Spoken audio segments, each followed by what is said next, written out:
Alright guys, welcome. I'm Ben. This is my brother Sam here. We're going to be giving a quick recap of the Murphy Basketball League 2024 Winter Draft. It just went down. Quick first initial thoughts and what teams stick out, what teams interest you. What do you got, Sam? We got a big board here. Just went down. You gave your mock draft per usual. What team sticks out to you?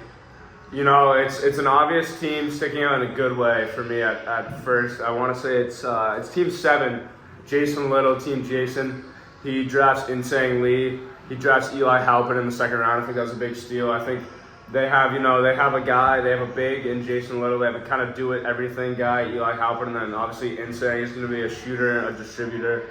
He knows what he's doing with the ball. He makes good decisions. That team, to me, is the strongest team out there right now. What about you? I think I'd have to agree with you there on paper. A team that can do a little bit of everything. I'm taking a dark horse team here, a team that I actually got to play with a couple players on last year. Can't make it this year, got a senior trip. But I think a team that can make a deep run would be Ian Felix and Jake. Ian Felix both can kind of play guard, wing position, athletic guys that can get to their shot and heat up. And I think Jake is overlooked for his defense.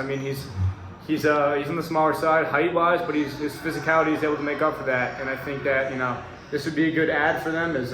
I think last year playing with those guys, I think we all lacked the defensive end, and that was the difference making. I think adding a guy like that can make a big difference. Well said. And on the topic of kind of sleepers, I'm going to go with Team 5 here. I just think that the duo of Chris Lopez and Aiden X in the lane it's going to be too much to handle. It's going to be a really good 4-5 matchup. I think that's kind of the matchup that I'm really keying in on in the first round. And obviously, Frankie Key's on that team too. We haven't seen much of him, which could actually be a good thing. So we'll see how he gels in there. He's another big man. So Chris can kind of stay at the top of the key and let the two big men down low kind of do their thing. So that's going to be a really good matchup to see how they match up with Ian, Felix, and Jake. Yeah, just kind of piggybacking off that take. This is a team I like.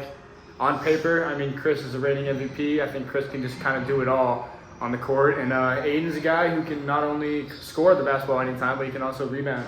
And he makes a big impact on the defensive end. And like I said, I think this Frankie Keedy guy, we don't know much on him. Obviously, we went out of town to grab him. And he's got it's funny how this all fell because he has big shoes to fill here. If he can be the player that the team needs him to be, you can see this team being a dark horse team. They got two very solid players and players that have proved themselves already, so it's kind of on his shoes here. Whoever comes out of the 4-5 will be battle tested for sure. I can see the line on that game maybe being 1.5 or on the spread. Sorry, either way, it could really go either way. It's gonna be close on that 4-5 game. So that's kind of my game of the tournament to key in on. And then as we go towards the other side of the lens here, I really didn't like what Team 6 did. I'm sorry. I know Teddy Ferrucci's an up-and-comer.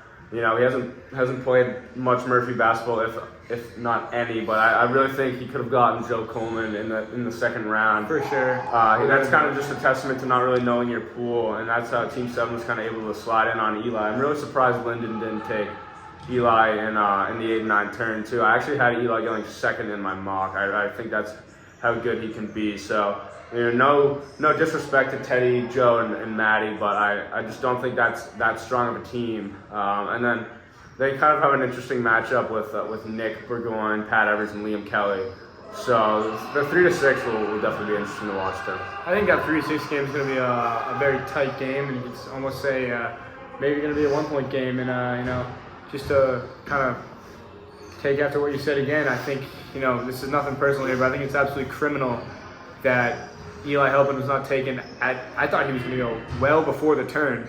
And, who did he take at the turn? He took Sean and Whitney. I don't know what we're doing there. It's just kind of a brain fart move, I think, by Linden, not taking Eli Halpin as one of the best players in the league. No offense to other players, but Eli's a player that you like to scoop up and maybe the first 3 picks. The 2-7 game and the 4-5 game to me are much stronger than the 3-6 and the 1-8 game. Yeah, of course. So the 2-7, that's going to feature Garrett Bean, Pat Fleming, and Matt Plumidor. Garrett's had a lot of experience in the league. Matt Plumidor has had a lot of experience in the league. And then you add on a guy like Pat Fleming, who won last tournament, but he's got a real tough matchup with my favorite team, Team Jason, Team 7. So that's going to be interesting too. 1 versus 8. Looking at that game, it's the Singers and Scott McGillis, and then it's Sean McGillis, Lyndon, and Whitney. That's a game. That's almost a must-watch game. I mean, It's the you can't McGillises ask- the McGillises will fight. you can't ask They're for gonna much fight more. them, yeah. It's must-see TV right there. They're gonna fight. I mean, Scott versus Sean. I mean, anyone who has played basketball with the Twins or just simply knows them in general knows that this is going to be a highly physical matchup. Just guessing that they're going to guard each other, and there will be words back and forth. And it's just something that can turn the course of a game. I mean, you could say whatever brother is hitting the shots is a team. I think that team wins. I think that's going to come down to that matchup, and I wish I could be there to watch it, but it's going to be awesome. All right, thanks guys.